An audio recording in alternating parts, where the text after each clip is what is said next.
Menteri Keuangan Purbayayudi Sadewa berencana menyederhanakan mata uang rupiah atau redenominasi. Nantinya uang pecahan Rp1.000 akan diubah menjadi Rp1.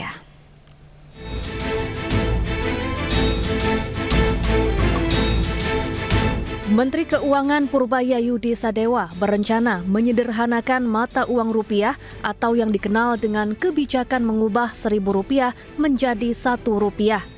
Rencana ini tertuang dalam Peraturan Menteri Keuangan tentang Rencana Strategis Kementerian Keuangan tahun 2025-2029. Kini pemerintah tengah menyiapkan rancangan undang-undang tentang perubahan harga rupiah atau redenominasi. Aturan itu ditargetkan rampung pada tahun 2027 mendatang.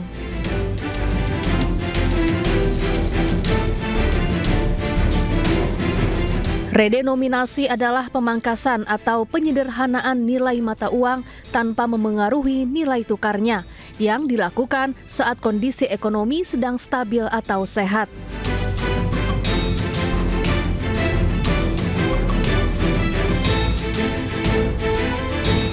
Contohnya, uang pecahan Rp1.000 diubah menjadi Rp1.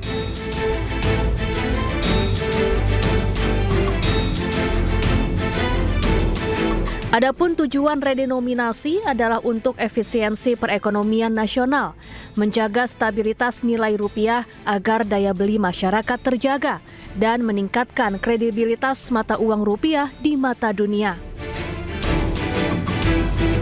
Rencana redenominasi rupiah sebetulnya telah lama bergulir sejak 2013 lalu.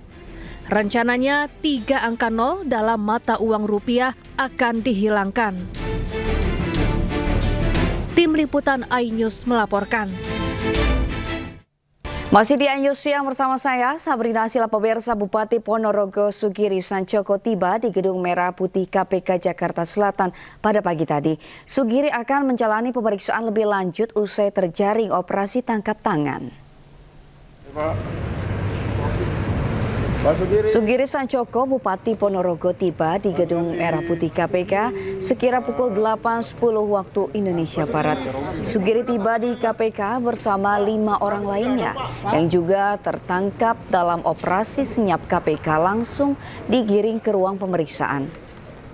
Juru bicara KPK Budi Prasetyo menyampaikan bahwa pihaknya mengamankan 13 orang termasuk Sugiri dalam OTT di wilayah Ponorogo pada Jumat malam.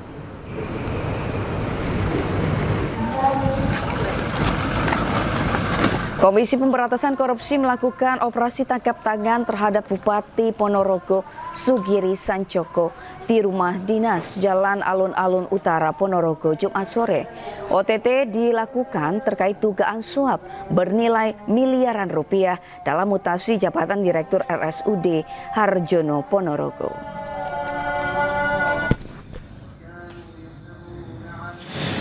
Benar bahwa pada hari ini ada kegiatan tangkap tangan oleh KPK di wilayah Jawa Timur, dan salah satu pihak yang diamankan adalah Bupati Ponorogo.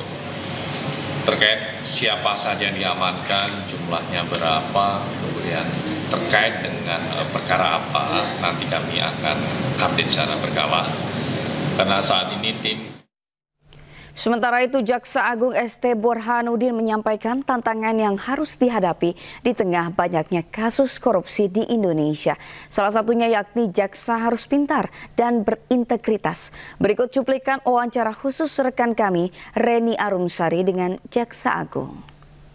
Ada nggak sih Pak pesan-pesan khusus terutama penegak hukum mungkin yang masih muda begitu Pak dalam menangani kasus korupsi yang katakanlah begitu banyak tantangannya dan butuh keberanian ekstra gitu Pak? Iya, memang korupsi sekarang udah semakin canggih. Jadi memang memerlukan satu ilmu yang benar-benar dapat pengungkapnya ini yang kadang-kadang kita harus kan membentuk perkara. Jadi memang banyak harus didalami, banyak harus dipelajari, dan banyak juga aturan-aturan yang harus kita kuasai gitu. Terakhir nih Pak, apa yang harus dimiliki oleh seorang penegak hukum?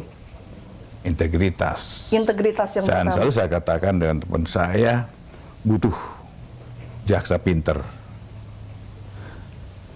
tapi harus berintegritas. Kalau hanya pinter aja, tidak punya integritas, silahkan tinggalkan institusi. Presiden Prabowo Subianto melantik Komisi Reformasi Polri di Istana Kepresidenan Jumat siang. Ketua Mahkamah Konstitusi periode 2003-2008, Jimli Asyidik ditunjuk menjadi ketua.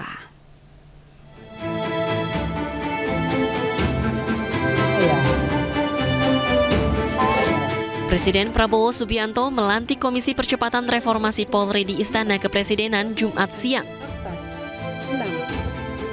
Pelantikan berdasarkan keputusan Presiden nomor 122P tahun 2025 tentang pengangkatan keanggotaan Komite Reformasi Kepolisian Negara Republik Indonesia. Percepatan Reformasi Kepolisian Negara Republik Indonesia.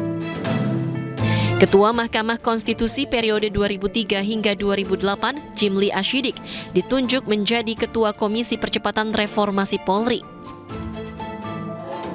Selain itu, anggota lainnya yang dilantik yakni Penasehat Khusus Presiden Bidang Kamtibmas dan Reformasi Polri, Ahmad Doviri, Menko Polhukam periode 2019 hingga 2024, Mahfud MD, Menteri Koordinator Bidang Hukum, HAM, Imigrasi, dan Pemasyarakatan Yusril Ihza Mahendra, Menteri Hukum Supratman Andi Aktas, Wakil Menteri Koordinator Bidang Hukum, HAM, Imigrasi, dan Pemasyarakatan Otto Hasibuan, Kapolri Jenderal Listio Sigit Prabowo, Menteri Dalam Negeri Tito Karnavian, Kapolri periode 2019 hingga 2021 Idam Aziz, dan Kapolri periode 2015-2016 Badrodin Haiti. Usai melakukan prosesi pelantikan, Presiden Prabowo langsung memberikan arahan kepada jajaran Komisi Reformasi Polri. Dari Jakarta, Camar Haenda Damar Wicaksono, iNews melaporkan. Sekretaris Kabinet Edi Indrawijaya dan Menteri Ketenagakerjaan Yasierli menengok peserta magang nasional. Keduanya berbincang bersama puluhan peserta magang di sebuah pabrik.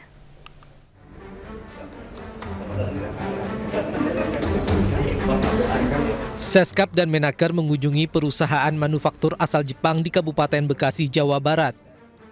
Keduanya memastikan program yang dirancang untuk memperkuat keterkaitan antara dunia pendidikan dan industri ini berjalan lancar sesuai rencana. Dalam pelaksanaannya, peserta magang menerima uang saku dari Kemenaker yang besarannya disesuaikan dengan upah minimum kabupaten atau kota di lokasi perusahaan tempat magang.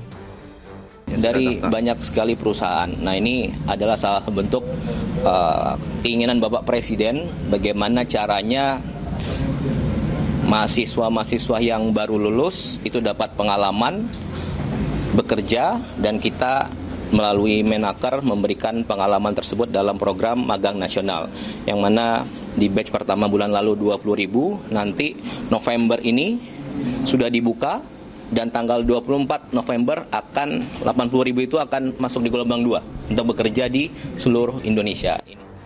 Gelombang pertama program magang nasional ini telah menampung 20.000 peserta dan akan meningkat pada gelombang kedua dengan target mencapai 80.000 peserta. Dari Kabupaten Bekasi, Jawa Barat, Hadisti Arifah dan Rizky Julianto, iNews melaporkan.